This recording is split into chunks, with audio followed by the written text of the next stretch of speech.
for it. Now, maybe you know something that I don't. Okay, look at me. Well, don't get me on yet. I'm still Oh, okay. studying. Generally, I couldn't spell out all of them. Well, why don't you talk about the parts that you do know and the parts that have some relevance All to the right, one that I'm you very don't know? weak on this, so you'll I'll have to keep me okay. going if you can give me once in a while to look over. Okay. All right, how do we start? Well, you know, the point, the reason. You just asked me if I know anything about it. Okay. I mean, there's a direct relationship between recovery and the depression and what they were trying to do with the National Recovery Act and the Textile Code. And what's real interesting to us is management's response to the Textile Code and the National Recovery Act. Uh, I'll try to answer Okay. Do you want to tell your me first what you were thinking and then we could backtrack? Would your that be better? question. Uh, yes. Okay, let's do that. Speak of the National Recovery Act. I think we generally know what that was. That was. I mean, we were in the Depression, and that was the Roosevelt plan to try to get industry and government to work together towards the mutual solution of getting this country out of the worst depression that we had ever been in. And I think, whether you agreed with everything that was in that act or not, generally people, wanted to make it work. If it was law, it was law. We're not going to go into what the Supreme Court says that it was unconstitutional and all of that. Let's just stay at let's consider that it was the law of the land, and I think the textile industry, as well as other industries in the country, tried to make a go of it. It was the law, and they wanted to see recovery as much as anybody else. We'd been in a terrible depression for a long time, and from the National Recovery Act came the Johnston Textile Code, or sometimes called the Cotton Textile Code, and I know I've seen it referred to as Code Number One and Code Number Two and Code Number Three. Uh, there was, I think, generally once it was out and once people saw what it was in the textile industry, they did not like it. It was confusing. I think probably the main thing, the government hadn't decided how is it to operate, what is it to be. It was very confusing, and I know I have heard and seen that time after time. At that time, in the beginning, it was very confusing to the manufacturers to know what to do and how to sell their products. One particular incident that I think bears direct relationship on this also happened with my father and the Ragan Spinning Company in 1933 at the very worst part of the Depression. They had a very large order for bobbinet yarn, which went into a mosquito netting contract for the Army. And it was enough business to keep not only Ragan Spinning Company, but another mill, Cramerton Mills at Cramerton, running to employ 500 to 600 people and to keep them running for several months. It was a big order, several million yards of it. Uh, the Ragan Spinning Company was one of the largest manufacturers of bobbinet yarns in the South at that time, and it was a bidding contract, and they made a very good and a very good bid that beat all of the American competition. But unfortunately, they were undercut by $65,000 by an English firm who was to get the order. Well, this drew a lot of attention from the trade association, from the government, and everybody. And as I understand it, it was important and interesting in the fact that it was one of the cases that sort of uh, was caused the trend in American tariff policy. The reason that Reagan Spinning Company was going to lose that contract is that because of the Cotton Textile Code, their costs were much higher than the English, and the reasons being that the English and other foreign countries could buy American cotton, same cotton our mills used, at a substantial discount to the price that Ragan Spinning Company had to pay for that yarn. Also, mills in Gaston County at this time paid general wages of 1080, 1380, and 1460 per week for an 8-hour shift, whereas the same mill in England paid only $6. This was also was a minimum wage set by the Textile Code. What about in New England? Oh, so I mean, all over the country. In New England and the Northeast. Oh yeah, same. They were operating under the same code that they were in the South. And was that a difficult thing for you, think, Matt? I mean, I mean, for wages to be set like that. I mean, A lot of red tape and the confusion of it. And there was also something, and I don't know the details, called the processing tax. In addition to all of that, there was something called the processing tax that domestic mills had to pay that foreign companies did not. And to go back to this interesting event that arose in 1933 with the Bobbinet yarn contract, once we found out, or the mills found out that they were going to lose the order to the English, they immediately contacted their congressman. Involved was the Ragan Spinning Company, Cramerton Mills, which were the yarn manufacturers, and a firm in New Jersey, and the I think it was the John Brumley and Sons company, customer of Ragan Spinning Company, that was going to knit the knit the yarn into the mosquito netting. Well, all of these companies were involved. So they went to their congressman. My father told me many times that he went to Washington. Our congressman just happened to be a neighbor across the street in Gastonia, Congressman Major Bullwinkle. And so he went to see Major Bullwinkle. Major Bullwinkle got in touch with the State Department. Cordell Hull was the Secretary of State in the Roosevelt administration. And one evening, at the invitation of Major Bullwinkle, my father, Major Bullwinkle, and Cordell Hull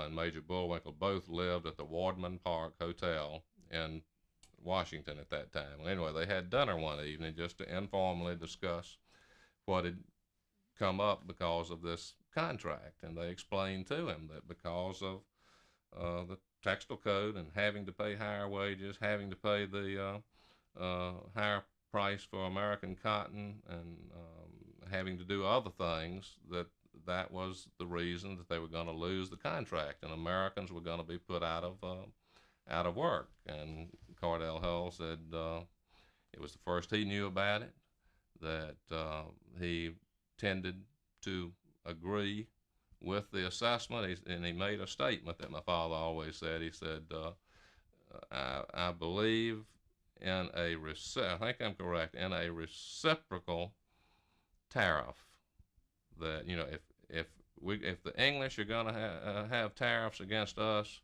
we should have tariffs imposed on them. But anyway, all of this was discussed at that meeting, and shortly thereafter, an announcement came out of Washington from Secretary of War, who was George Dern, D-E-R-N at that time, and he announced that some changes were made in the Textile Code, and that the order, this particular order for yarn, would be given to the Ragan Spinning Company in spite of the English companies offering $65,000 less for the same order. And on a domestic level, which is really so much what our story is focusing on. This is very.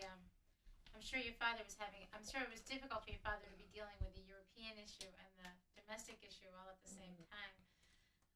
Do you think? Well, that's part of that's part of the game. I don't. I mean, that story has been told over and over again. The same in the textile industry and other industries. We've had that from time to time for many years since since the 1933.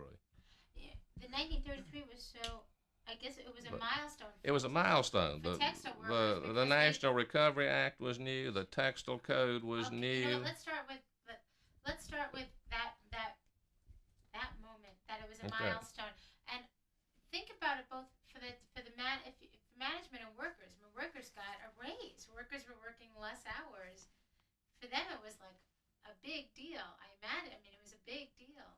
I mean, I don't think they'd ever had legislation that spoke to how what their wages might be. Or don't worry, we're not running. Okay, that's what.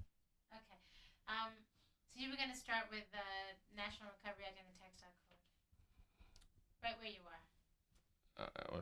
Stop again. That's what we've been talking. Where it was a difficult. Okay. We have to give 95 seconds. Okay, we're ready.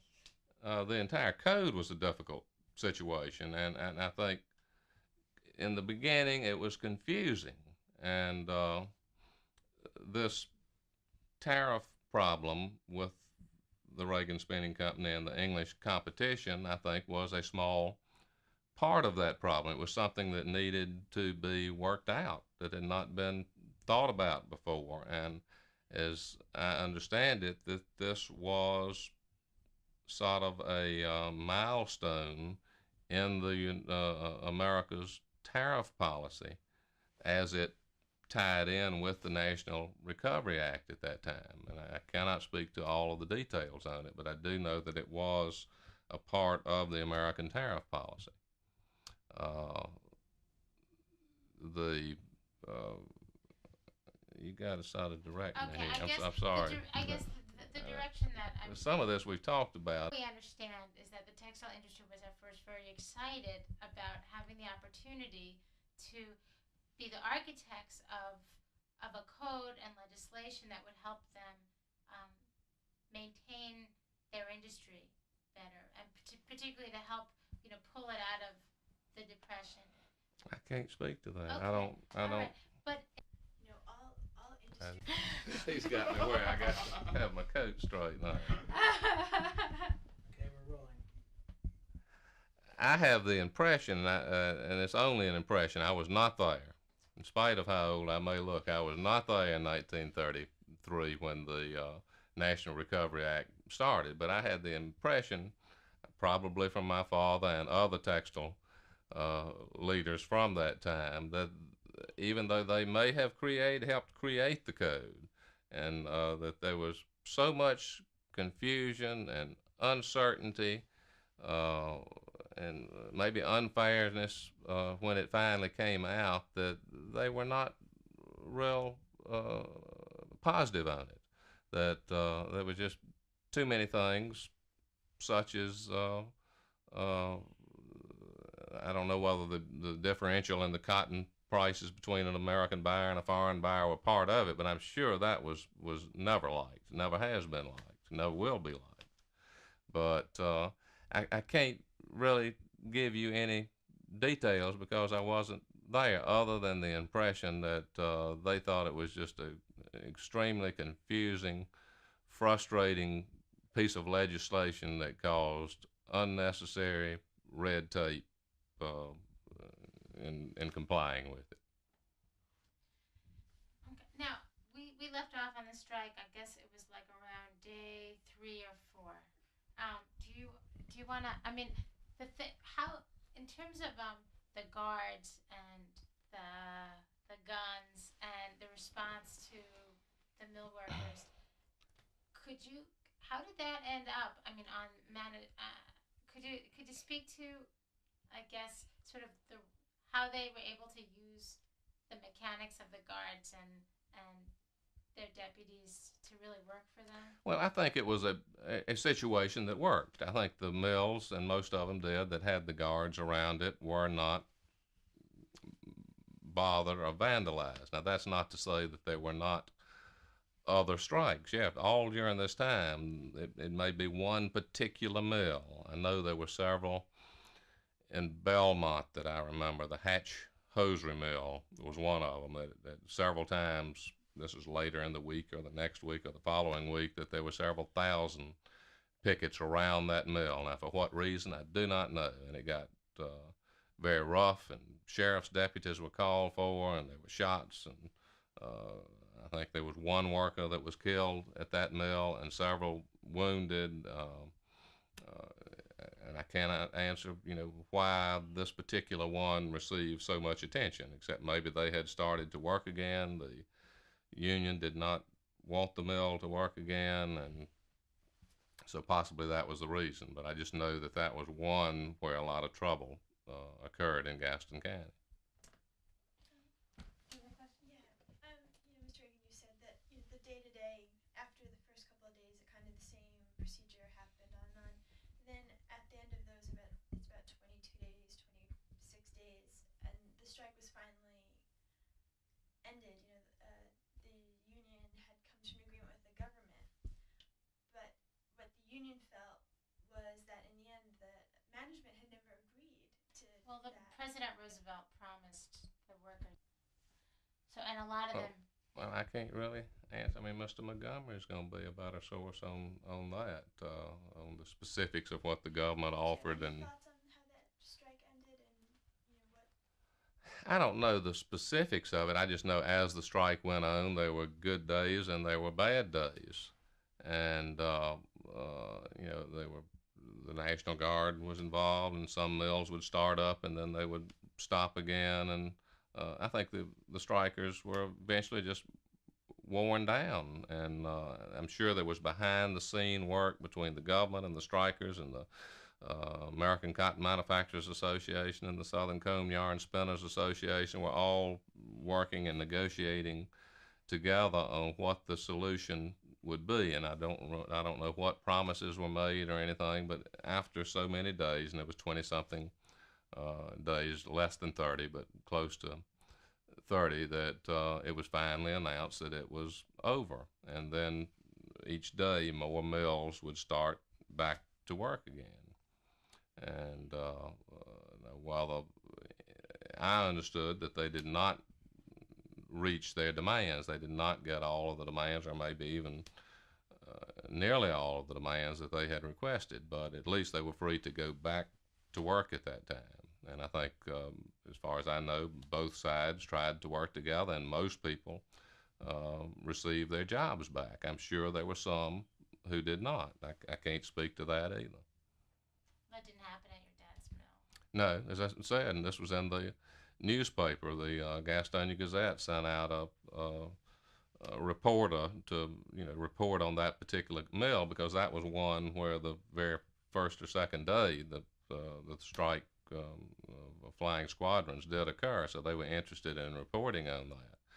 And when the workers came back, and quoting the Gazette, said there was no one joined the union from the Ragan Spinning Company, and every worker, when the mill reopened, came back to work and had their job just like they did before the strike. I think I remember your father saying something about, he was talking about his community and that they were very loyal and he was very proud of them, or something. It was in that, I'm sure it was in the same article. Well, he was very proud of the fact that the mill was running and that its employees were being paid a fair wage. I think I had mentioned at the time the general wages in the better mills were $13.80, $14.80, and what was that? $15.60 for a week's work, 8 hours a day, and they were very proud of the fact that they were able to pay the going and above the going wage for work, and that none of their people were on the relief rolls. They were all reasonably contented with their jobs. Being the Depression, there was a country store, I know, that was right across from the mill, and they had arranged for credit to be given to the workers that lived in the Ragan village. That, if that particular week they didn't pay, the mill guaranteed that payment, and they guaranteed that it would be paid at some time. So it was generally a prosperous and contented, or at least as contented as anyone could be during the Depression, part of the county. That's great. With this, doesn't it? It being the lead industry. Oh, I think definitely so, and it was by far the lead industry in the area. Let's start with the textile industry was the leading industry, certainly in North Carolina, and go back to the Civil War, and then you know, and talk about that, and how it, and particularly how it brought people, you know, how it gave people so many jobs and its relevance to the state. Okay, the textile industry, at the time, of course, it was the cotton industry in the South, as you mentioned, was and probably is still the largest and most important industry, not only in North Carolina, but in almost every southern state. And this goes back to the Civil War, or as we say in the South, the war between the states, that after the war, the South's economy was literally devastated. The old antebellum agricultural, one crop agricultural system was in disarray. There were no, I mean, there was no money, there were no jobs. We were a defeated nation, and not only that, I could go on and on that there was a period of Reconstruction, and if folks don't know what Reconstruction was, it was worse than the war. It was everything but Reconstruction. It was not a period of conciliation and like Japan and Germany after the world wars had. It was a period when things were made worse in the South than they had been after the war. So they had to come through all of that, and the first industry, the visionaries that decided they wanted to do something about it and to better the economic system of the South. The cotton textile industry was the first and primary industry that developed in the South after the war. There was also tobacco. There was also furniture. They came a little later, and they were never as large, but the cotton textile industry is really what pulled the South out of a economic stagnation and brought it into the 20th century. And all of this started mostly after the Civil War. And small mills were started. They were seemed to be well run. They made money, and more mills were built. And these mills provided employment for people. The people at first came from the surrounding farms in the area. Then they came from the adjoining counties and adjoining states up in the mountain area, and so more people were provided jobs, cash-paying jobs, which they had not had before. And it was the salvation of the South at that time. And the textile, it was a progressive industry. It's still a progressive industry, but it was a very progressive industry at that time, and was what brought the South back from the destruction of the Civil War. You once told me that your father had told you that in the late 1800s, you know, as more mills were built, they started to recruit more and more people. Oh yeah, he ran out of people in the local area, in the general vicinity, and so you had to stretch further and further, and finally it got up into the mountains of North Carolina and the mountains of Tennessee, and so people started coming out of the hills down to the low country, to the Piedmont areas, what it actually was. And you were telling me before, we were talking a little bit about Mill Village culture and the construction of the houses and the need for houses. And you were telling me before, you know, that there really was a need and that they created communities out of nothing. Was an absolute need for the housing that in the early days, without the house, I mean, there were no, let's take Gastonia, my hometown, as an example. It was a brand new town. Not many people are involved in a brand new town that just started in 1873. It was about the same time the cotton mill started. it was a cornfield. So, the mill started, houses had to be built. If laborers came from the other areas, there was no housing there for them, so you had to provide housing for them. And these were people that were independent farmers. They were family oriented. They were used to working as family groups. They were very clannish, probably, from whether it was local vicinity or the mountains of North Carolina and Tennessee. So they were used to living with each other and in groups. So they much preferred to live in groups and communities, which the villages became. But they required the housing, and in the early days, the mills not only built the housing for them, they either charged them no rent or very low rent. I think maybe 25 to 50 cents per room was charged at some time. They received coal free, and then when they had electricity later, they usually had electricity free. So it was a big plus for a family. And as I may have mentioned, that my father remembered during the 20s, when the Ragan Spinning Company was started, to be able to get the help that they needed. They may find a family that had one or two good spooler hands, or a picker or two that they wanted, but those people would not come unless you had a job for their mother and their father and their grandpa and their grandma. And the grandpa and grandma had to have an easy job, but you had to provide jobs for all of those. So it was a family type of environment, and I think it was the type of environment that the workers liked and enjoyed. They felt comfortable in it. They developed their own church.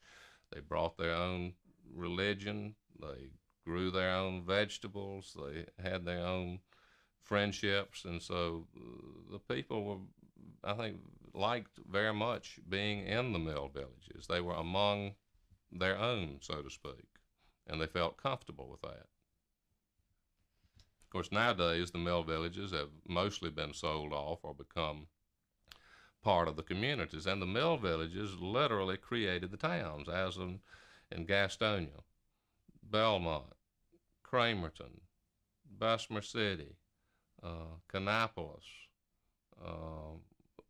dozens and dozens of towns all throughout the South were started as textile communities. And even in larger cities like Charlotte and Raleigh and Durham and Winston-Salem and Atlanta and other places, the cotton mill villages became an integral part of that of that city or that town. So the mills brought in the people, brought in money, and the villages were built, and the villages became part of the community, and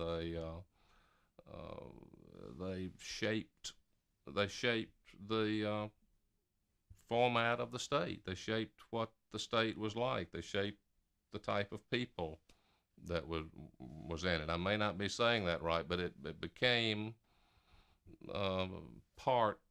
integral part of what Gaston County was, or what North Carolina was, and this was shaped very much by the mill towns and the mill villages. So, do you think that the concept of unionization in 29 and 34 was a threat, not just economically? Was it a bigger threat? I don't understand. I guess I'm just wondering if that notion of unionization was really was something that had nothing to do with the way the towns or the culture was conceived or shaped, like you were saying. I still don't understand the question. Well, I think, and probably maybe the local people, and here again, I'm turning it around and asking rather than giving the question, maybe the local people did not understand all of that, and the national organizers, this was what they were trying to tell them. I'm sure they understood it at some point, and even after understanding that, unionization still did not take roots in the South for whatever reason historians tend to say that was. I think some some historians might think it's because the industry was really able to say no. I mean, that the industry was really able to use the means that they had right there, the National Guard or the a certain kind of power, deputizing, or even. Well, now the National Guard did not make people go back to work. It only protected those people who wanted to work at that time. I think that's definite. It did not force anybody back. It was only there to protect. And the governor made a statement at the time. He said that, I wish I could quote it right now, and you have it in writing, but that there is just the right to work is just as important and will be respected by this state as the right to organize. They recognize both, but he also made the statement that the right of those who want to work is there too, and this state will protect those rights.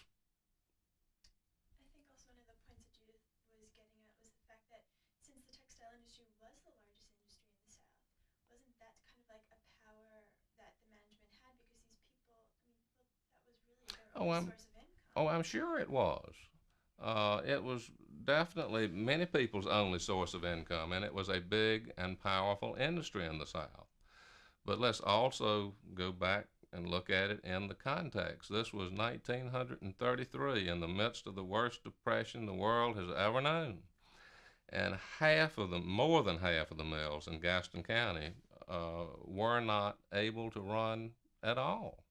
I mean, there was no business there. They couldn't run if they wanted to run. In Gastonia, there were only I could name them on two hands, of mills that were financially able to run during the Depression. The others, almost every one of them had taken bankruptcy in one form or another, and a company called Textiles Incorporated took over all of these bankrupt mills, and were in the time we're talking about, they were operating under receivership. They did not literally come out of receivership until 1941, so 7 or 8 years after the period that we are talking about. So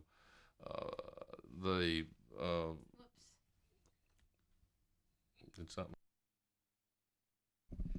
Okay, well, I understand what you're saying, and yes, the textile industry had a lot of power. It was a large employer of people in the country, 1 million or whatever it was at that time. But here again, we have to go back to the context of where we were. We were in the middle of the worst depression the world had ever known.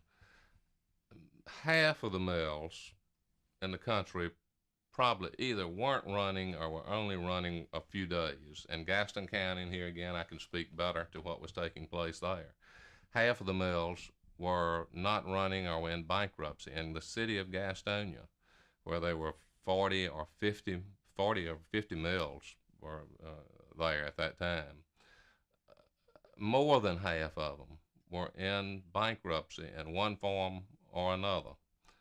They weren't running at all, some of them.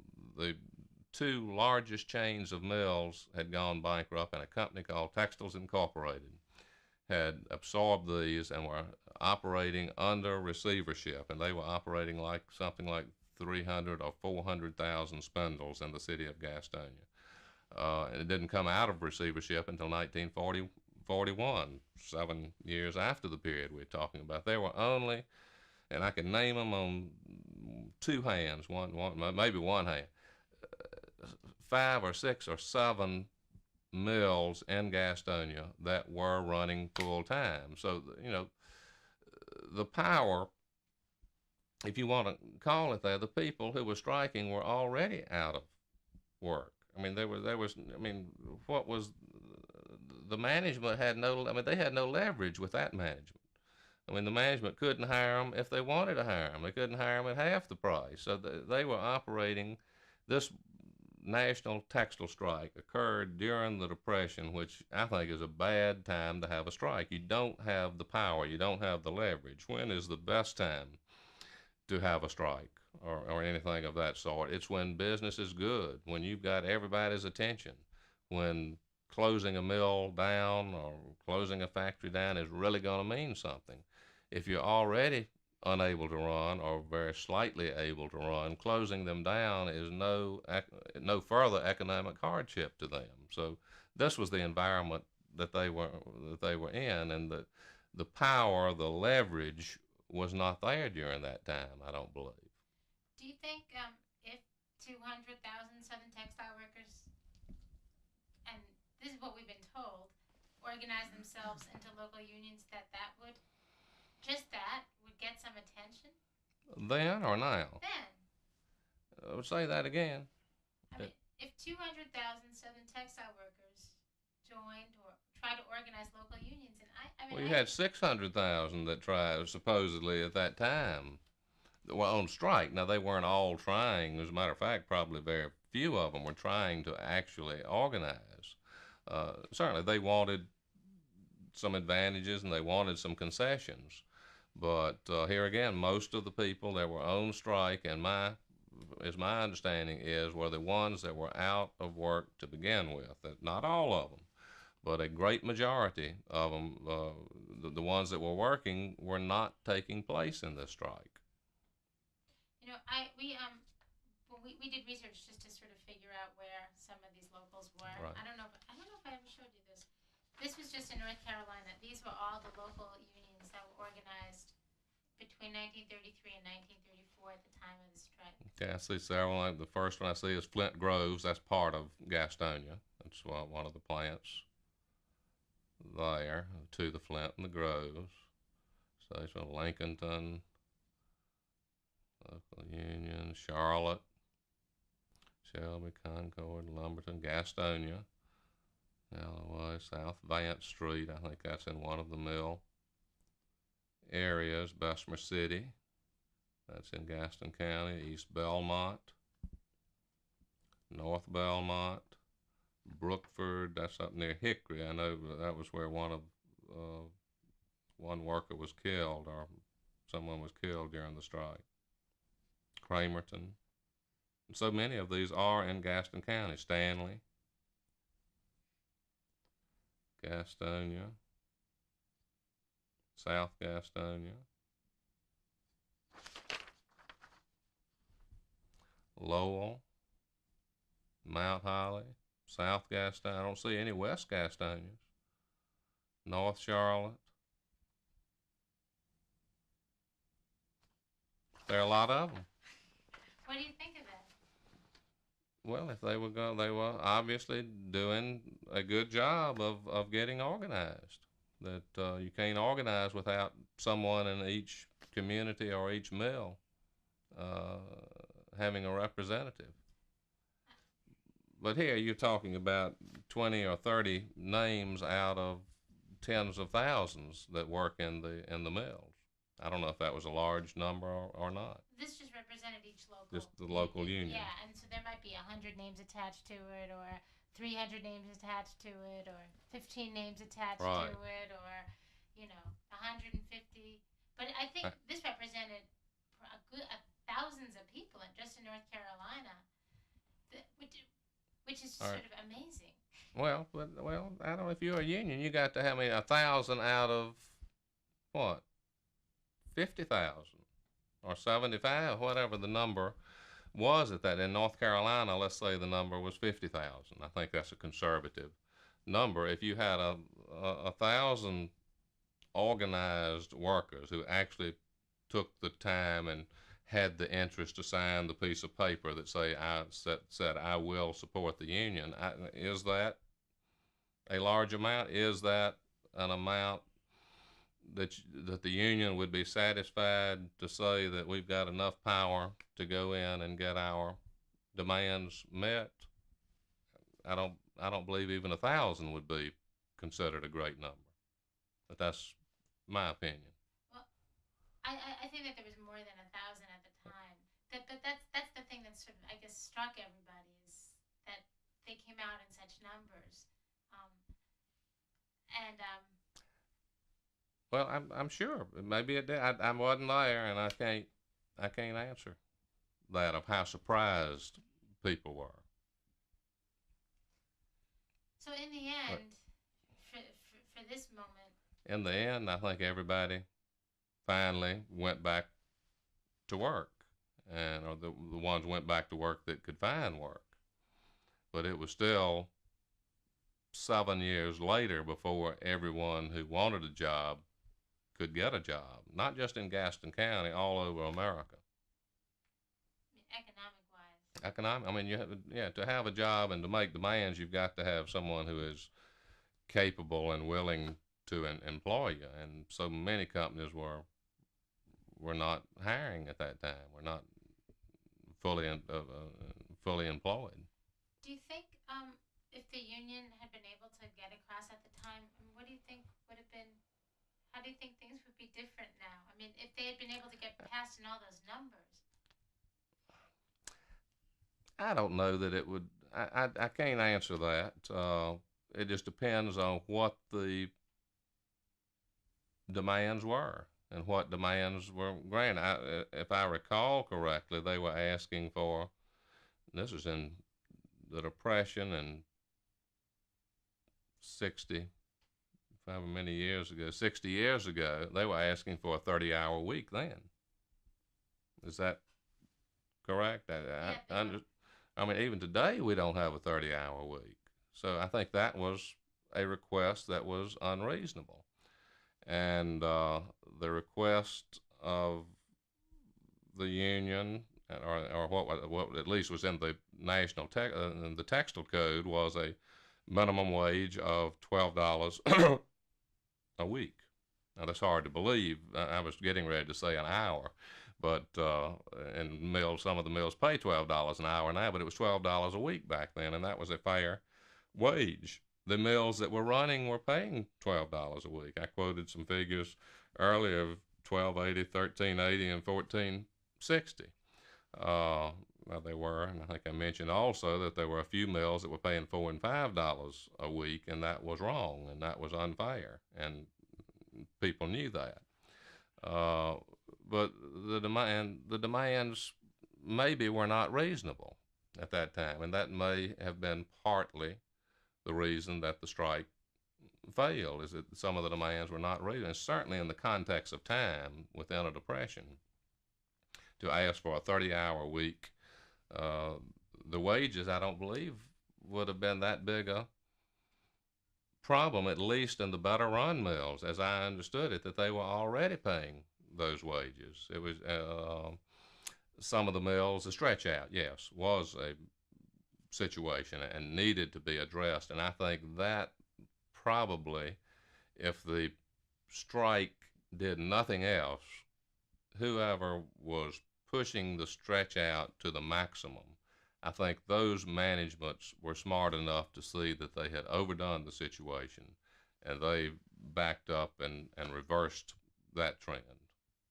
I would think. I don't know that for a fact, but I know we mentioned at the low rate at one time the stretch out had been such a big part of that strike that the management recalled the superintendent and put in another one. One of the things I know that they were striking against was because the NRA, they had said that they had the right for collective bargaining and that right was government guaranteed, that a lot of them had been fired and discriminated against from, over that period of time because they did join the union and they were trying to get recognition and not be allowed to be fired. Right. Well, I don't know that. I wasn't there, and I don't know the solution, but I would imagine that management took the position that they did not want to be bound by that requirement, and I think that's the way that it turned out. But competition itself produced for workers much of what they requested over the years, that American industry of all types has to compete with other industry and pay fair wages. And I think that is a very critical fact, that once put the Depression behind us, there were a lot of things that labor requested and could not get. There were a lot of things that management wanted to do and could not afford to do. But all right, once the Depression is over and things are more normalized and companies are making more money, most of them that I know of paid decent and fair wages, and they kept up with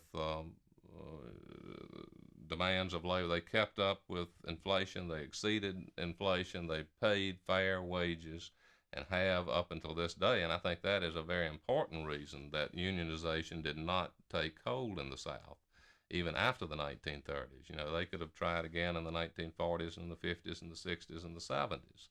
But voluntarily, management paid, and I know that's true in the better-run textile mills today. They have very elaborate personnel departments. They do everything in their power to keep people happy, just as banks do and governments do and everybody else that hires people, and they hire a lot of people.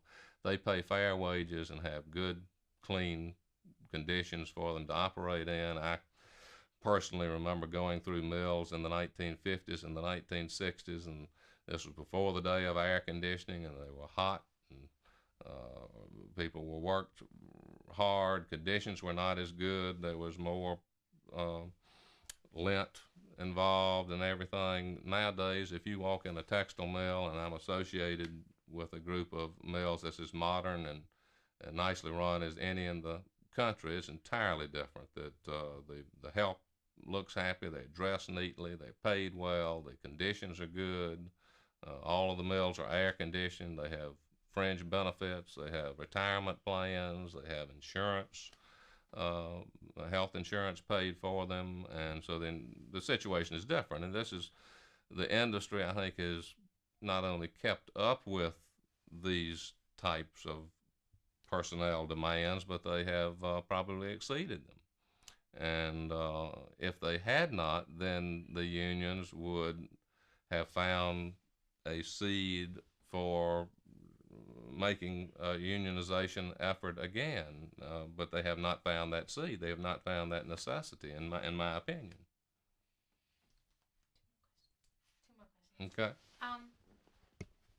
You know, a lot of people have used the term lint head. You know that. I know it very well. Lint Head and Mill Hill, and I was brought up, and you haven't even asked me the question yet, but I was brought up to find those statements, if they were said in a derogatory way, repugnant. That we were taught by my mother and my father that the only difference between us and them, or myself and them, or you and them is what we're doing is in the ability. They were good, hard-working, honest, law-abiding Christian people. They did a good job, and the term, we were told not to use it. My father never liked to hear that term used in the house or anywhere else. But yes, the term was used, and what was the question specifically about it? Well, you know why the term lint head. I mean, do you? Is that in the old days, there was a lot of lint produced in a cotton mill. And that lint, you can't help it. In the old days, the workers worked long hours. They worked in unair conditioned factories. They wore overalls. And all during the day, this lint from the cotton was blowing through the mill, and the lint, there's no way that it can't get on you. I mean, the president of the mill, if he walks through the mill, he's going to have lint on his nice suit when he walks out. That was just the way it was. Now it's all different. That they've got technological advancements, and the air suction machines take all of that out of the air, and the machinery itself has been improved and modernized, and the machinery doesn't produce as much lint, so you see very little lint in the mills today. Then synthetic fibers do not give off the lint that cotton fibers do. But there was a very good reason if anybody had lint on them or in their hair, it was because they were operating around lint.